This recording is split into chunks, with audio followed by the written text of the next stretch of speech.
Olá, boa noite. Eu acho que já estamos ao vivo. Boa noite, Valdemira, Jace, Açaí do Porto, Boipeba. Açaí do Porto, Boipeba. Muito bem.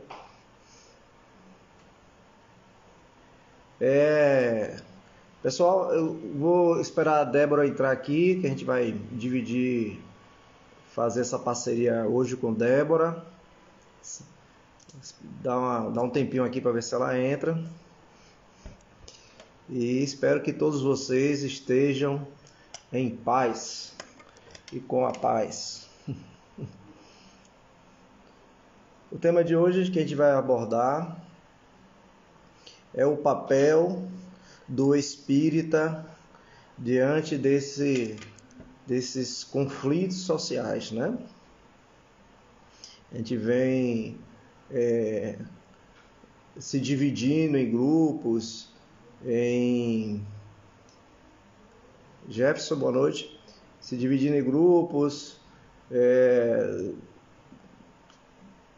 se posicionando em relação às outras pessoas de forma pejorativa, esses conflitos da área política. Norma, boa noite. E a gente vai abordar qual é o papel do espírita diante dessa fervura social, né? Dá um espirro aqui, não estou de Covid, mas tem um rinite alérgica. Aí quando a gente espirra, as pessoas acham que já é Covid, mas é apenas rinite alérgica. Bora, Débora, entra aí, minha filha, manda o convite.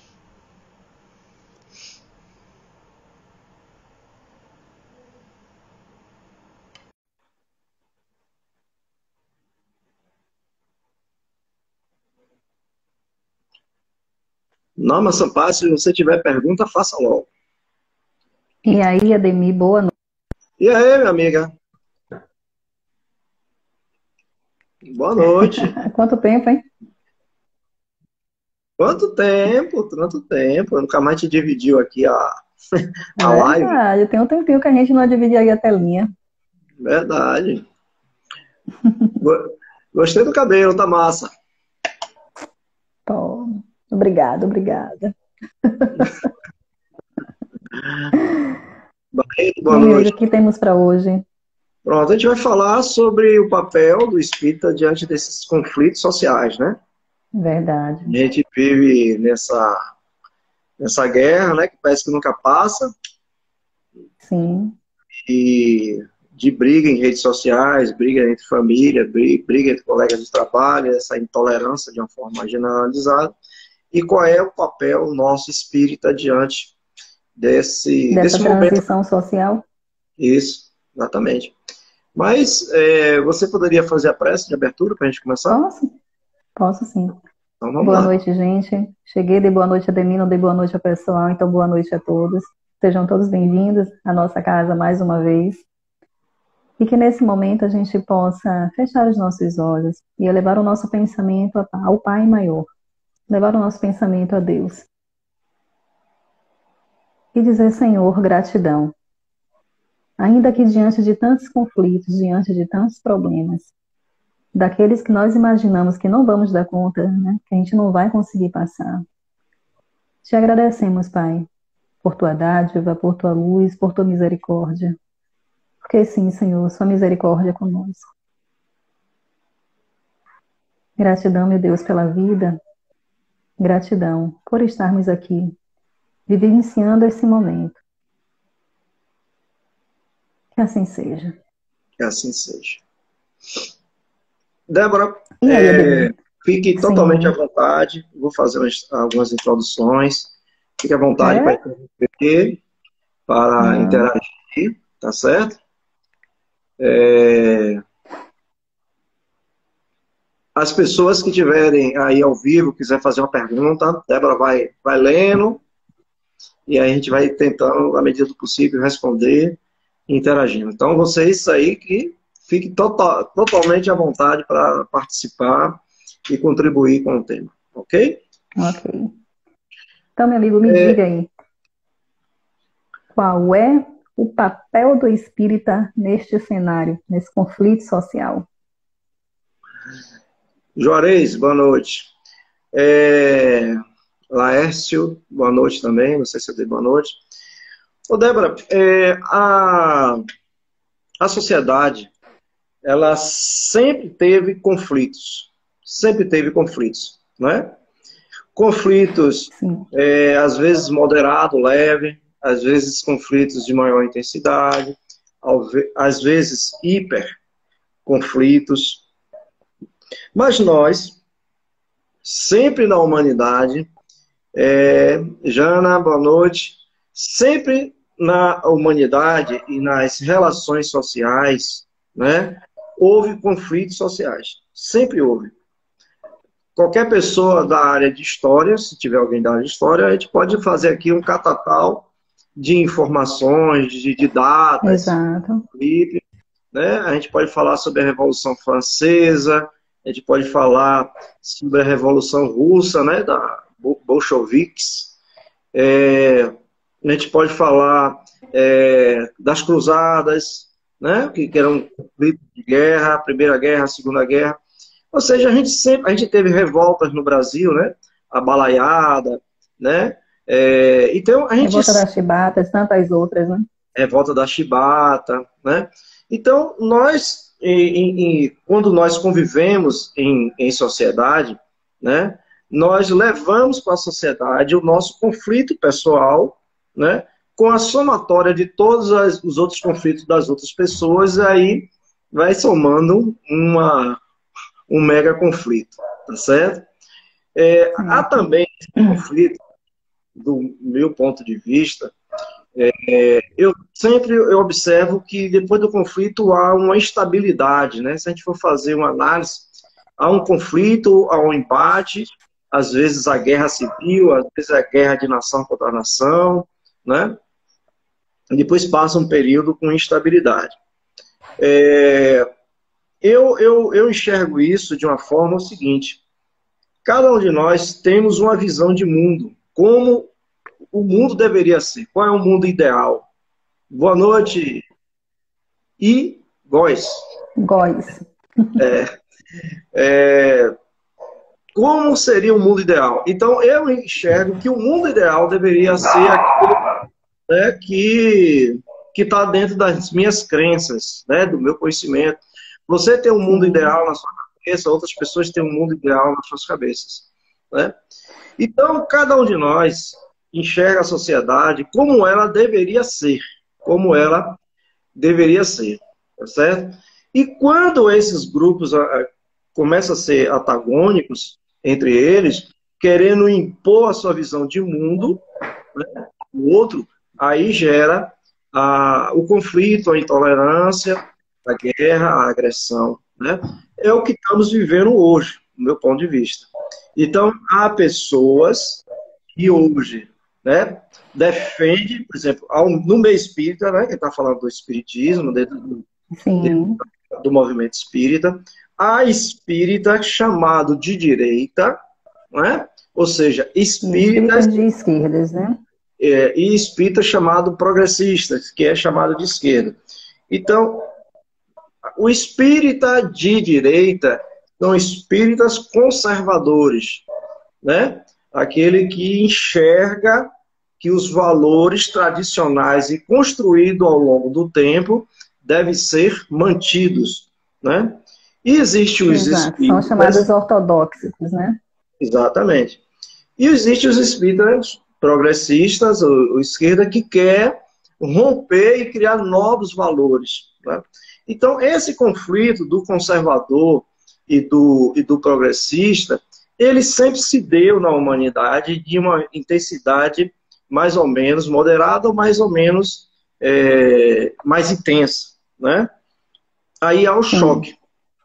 Mas isso significa que cada um de nós temos uma visão de como o mundo deveria ser.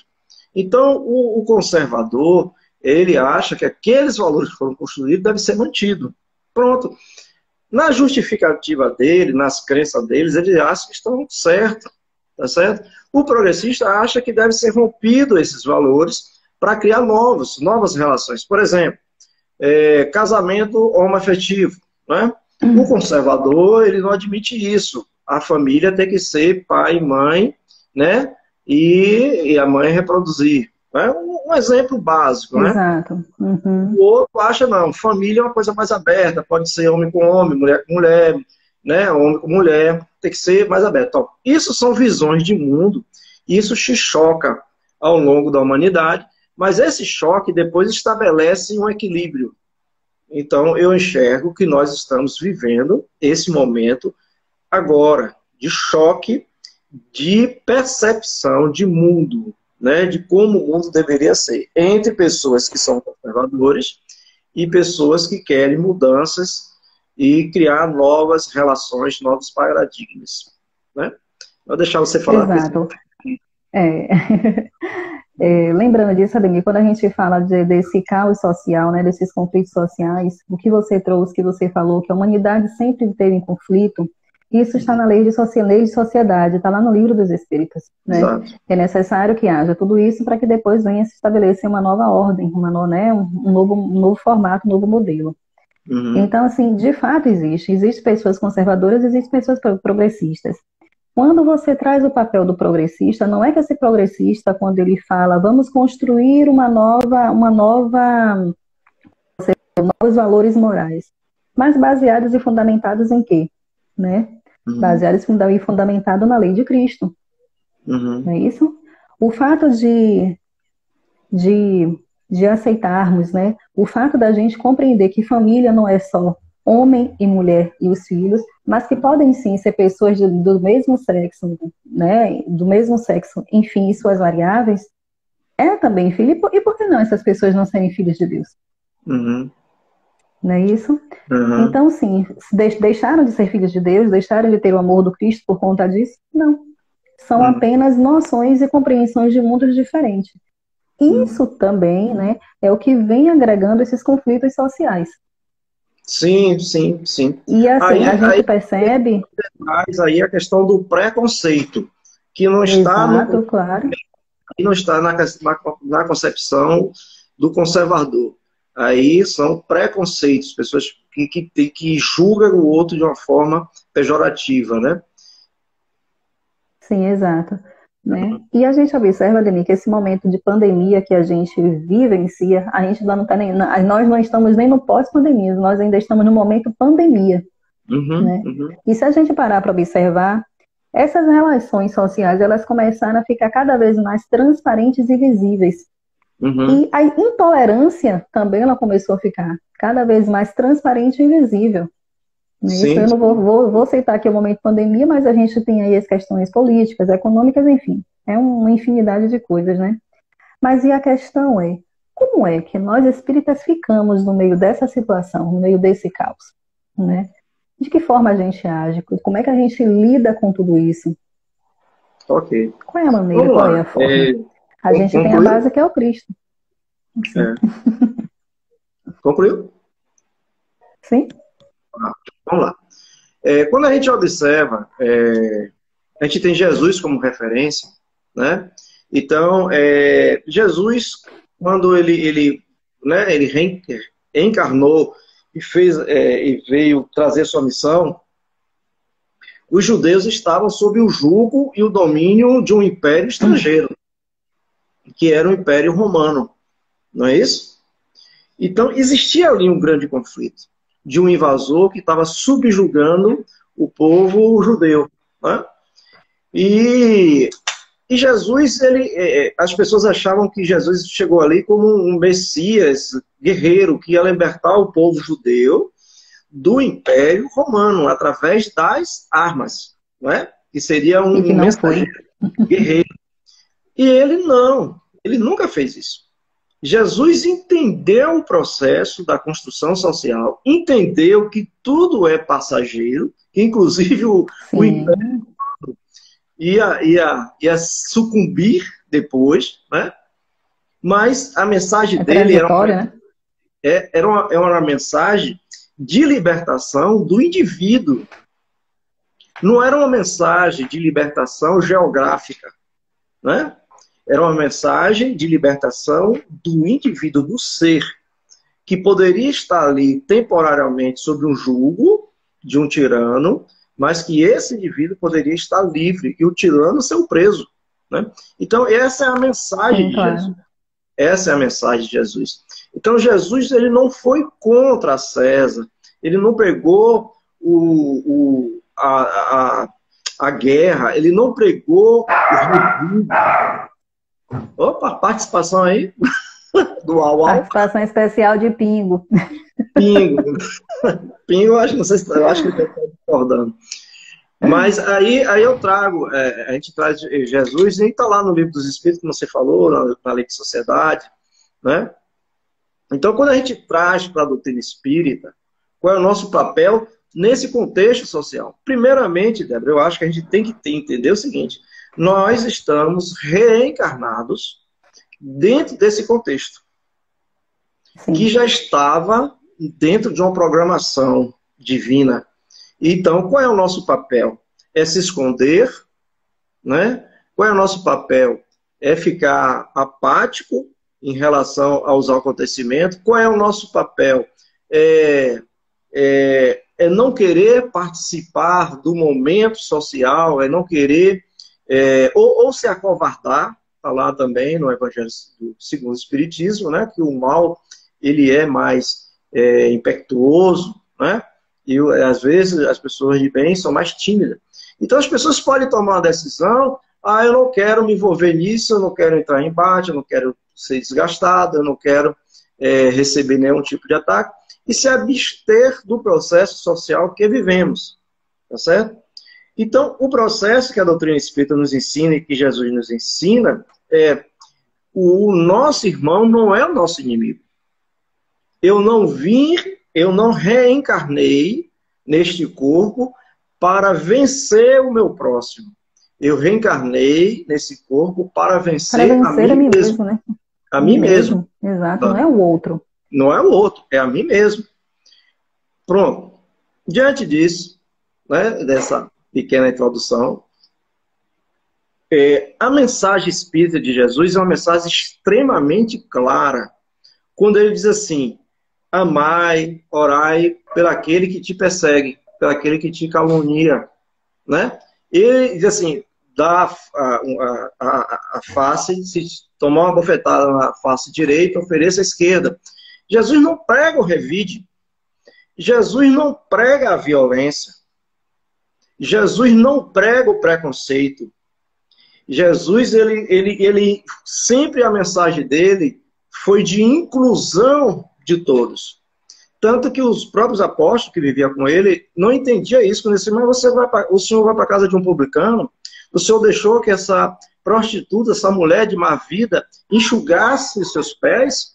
Como é que você permite isso? Quer dizer, eles tinham preconceito, Jesus não. Jesus era aberto. Então, para nós espíritos, no nosso papel, nós temos o direito de enxergar o mundo com as nossas crenças, de nos questionarmos se as nossas crenças são verdades ou são mentiras.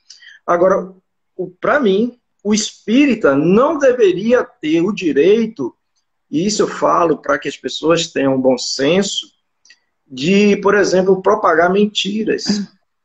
Que virou o nome fake news, que é um nome meio assim, né? Glamuroso, um negócio assim. Moderno, né? Mas é mentira mesmo. É mentira.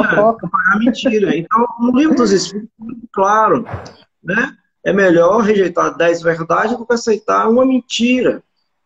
Porque a mentira faz muito estrago. Então, não é cabível ao espírita propagar em redes sociais, propagar em corrente de WhatsApps, informações que ele não sabe a veracidade. Podendo essas informações estar deturpando, levando as pessoas a um estado alterado de consciência, levando essa pessoa ao medo, incentivando um clima de ódio por outras pessoas. Com certeza, Ademir. O espírita, ele não deveria achar que ele tem o direito de propagar uma mensagem de ódio, uma mensagem que transforma o outro em um inimigo que deve ser destruído, né? Então, eu fico preocupado não, né? Eu fico analisando no nosso meio de espíritas, né? Pessoas que não têm cuidado aquilo que ele propaga, né? Incentivando mensagens Na verdade, Ademir, incentivando, de certa forma, o caos social, né? Porque imagina, a gente já... Vamos levar assim, bem uma coisa assim, bem comum. Muitas pessoas acham que, né, quando diz assim, eu sou espírita, e quem diz assim, eu sou médium, nossa, ele sabe de tudo. Já começa por aí. Ou então não basta a pessoa nem ser médium, mas quando diz assim, eu sou espírita, o pessoal já fica assim, olha, né? E muitas outras pessoas costumam, né, creem muito no que, o fato de eu ser espírita, o que eu falo é verdade. Né? Então imagina, né, a responsabilidade que nós temos, a primeira responsabilidade, a responsabilidade pessoal, a responsabilidade moral, a responsabilidade social. Imagina quando eu propago uma mentira. Exatamente. Imagina quando eu passo uma informação que não é verdadeira. O peso que tem isso, a responsabilidade que cabe, né? Então isso é muito complicado, né? Exato. Muitíssimo complicado. Com certeza. É isso? Outra coisa, Débora, que a gente pode abordar como o espírita não defende a compaixão? Como o espírita não defende a solidariedade entre as pessoas? Que está lá também no livro dos Espíritos, qual é a inteligente na Terra, né? Que o mais forte protege o mais fraco, né? Isso está na lei moral, na lei para que a gente construa uma sociedade melhor. Então, a gente não pode, o espírita não pode, não deveria, né, fazer uma reflexão, achar que tem o direito de pregar uma lei da selva. Tipo assim, sim, eu cuido de mim, cuido dos meus, e lá fora na selva, né? E na selva, como diz um ditado popular, quem tem a unha que tudo na parede. Quer dizer, nós, do movimento espírita, não poderíamos ter o direito de propagar um modelo social ou uma sociedade onde não existe solidariedade e proteção aos mais vulneráveis, criança, idosos. Eu vou falar de cachorro, porque se eu não falar de cachorro, de forma não falou dos cachorros. Fala de cachorro, é importante. Né? Os animais, proteção aos animais. A gente não pode ter uma sociedade saudável ou uma sociedade que se aproxime em termos de leis com a lei natural, a lei da vida. O mais forte não protege o mais fraco se a gente não coloca a solidariedade, a compaixão, a caridade. Entendeu? Demi, em resumo, se a gente não prega, se a gente não vivencia, se a gente não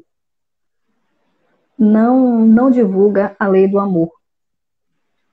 É simples, é muito básico, é simples. Quando você falou do Cristo, quando as pessoas pensavam, né, que o Cristo ia chegar e que iam livrar ele daquele tal império, de tal poder, e que pensaram que o Cristo viria com armas, aí você disse, né, mas Cristo não veio com armas. Claro, só que lógica teria? Exato. E a diferença básica nisso é que a mensagem dele não é uma mensagem transitória. Transitória no sentido de que foi aquele momento e acabou. Ela é tão verdadeira, mas tão verdadeira e tão permanente, que ela permanece até hoje. E não foge em nada do que Cristo falou há 2021 anos atrás, né, até hoje. É exatamente aquilo que ele falou. Não, com certeza, Débora. Eu vou fazer mais uma crítica para depois... Crítica não, né? Uma reflexão. Sim. Por exemplo, assim, ontem eu vi um artigo no G1 que acho que metade das pessoas que moram em favela vive, se alimenta 2 vezes por dia e vive de caridade alheia, né? Ainda bem que tem pessoas que ajudam pessoas, ainda bem, mas não deveria ser assim. Não deveria ser, né? Se a gente tem uma consciência de sociedade, se nós somos chamados de cristão porque somos espíritas, porque somos evangélicos, ou porque somos católicos, etc. Como a gente negar o modelo de Jesus, da solidariedade, né? Então, qual é o nosso papel? Qual é o nosso papel espírita nesse meio todo, né? Pregar, no meu ponto de vista, falar, defender, né? E se opor a um modelo que seja contrário à lei de amor, como você falou, à lei da solidariedade. Né? Eu posso ser um conservador me posicionando dessa forma, eu posso ser um progressista me posicionando dessa forma. Né? Não estou falando, a gente falou anteriormente sobre conservador e o progressista, não estou falando de uma forma pejorativa, porque essas duas vertentes são importantes para o equilíbrio social. Elas existem para o equilíbrio. Né? Não estou falando de forma pejorativa, dizendo que um é superior e que o outro é inferior. Não estou falando disso. Estou falando que precisamos defender a paz, a solidariedade, o respeito, a fraternidade. Para mim, esse é o papel do espírita. Esse é o papel que cabe diante da reencarnação. Então, dentro desse modelo, desse momento de tanto conflito, de tanta transição, não cabe a nós, no meu ponto de vista, posso estar errado, o espírita se esconder do seu papel social, na sua família, no seu meio, no seu ambiente de trabalho, o seu papel, e tomarmos as posturas que devemos tomar. Falar de tolerância, solidariedade, de paz, de respeito, de fraternidade. Para mim, esse é o papel do espírita nesse momento de crise que vai passar, porque ela é natural. Sim. Tá certo? E a gente vai construir... A gente só não sabe quando, mas vai passar em breve, com fé em Deus. Vai. E outros modelos, né, que a gente vai surgir a partir dessas confrontações. Mas, vai falando, eu acho que eu falei demais hoje, Marco. Não, meu amigo, você não falou demais, você falou aquilo que é verdade, aquilo que é necessário. A Denise já está perto do nosso horário já. Falou isso, é justamente isso. Né? É o nosso papel que nos cabe. Entende? É justamente isso. Falar da lei de Deus, falar da lei do amor, falar do Cristo. Não disseminar mentiras, não disseminar fofocas. Né? É o respeito, Ademir, que são valores que estão faltando tanto, ultimamente está faltando tanto, né? Na sociedade que a gente está vivendo, respeito. Olhar para o outro e enxergar, não o outro, mas enxergar ali um irmão nosso. É olhar para o outro e dizer assim, ali poderia também ser eu. Né? É se ver no outro, se colocar no lugar do outro. Isso faz toda a diferença, isso muda tudo.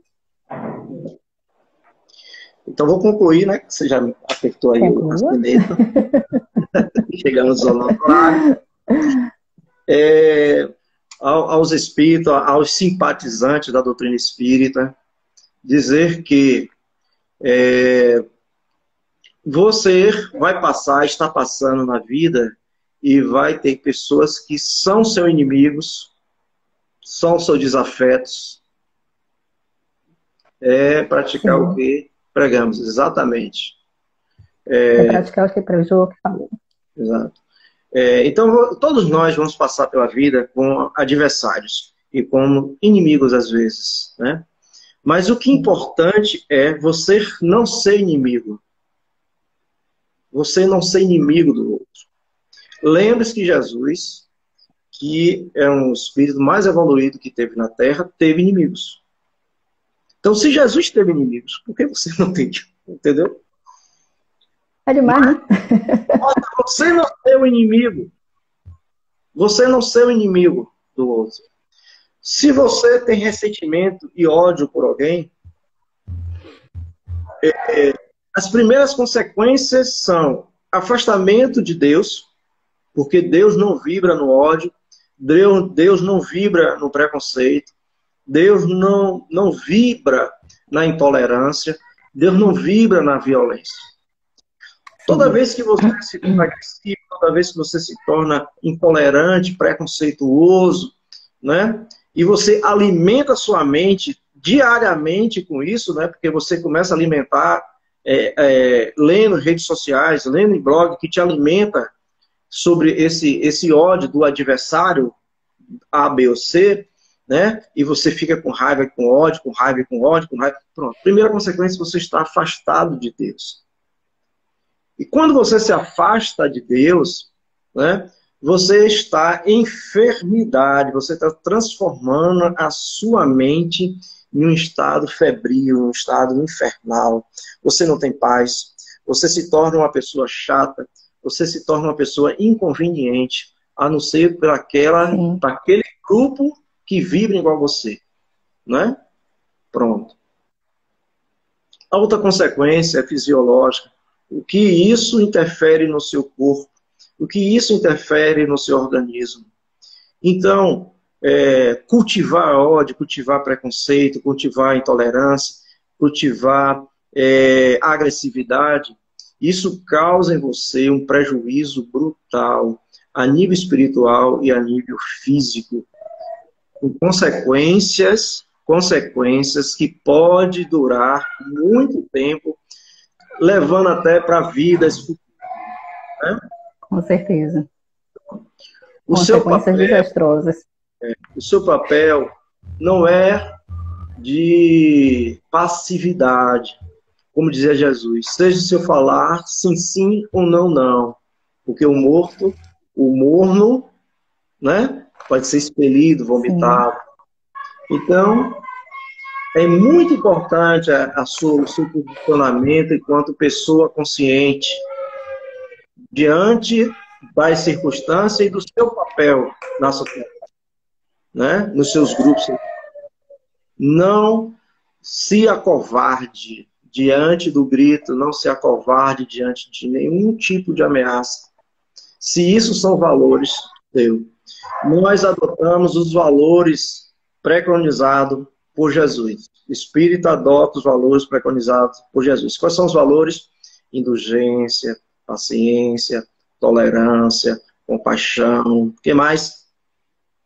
Amor, respeito, a liberdade de ser. Liberdade envolve respeito, né? E liberdade envolve também responsabilidade. Exato.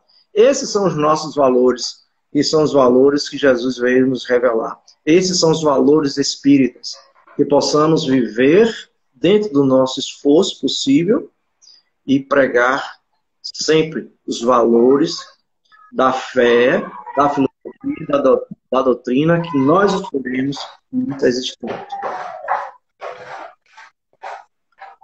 Ok? Autoconhecimento.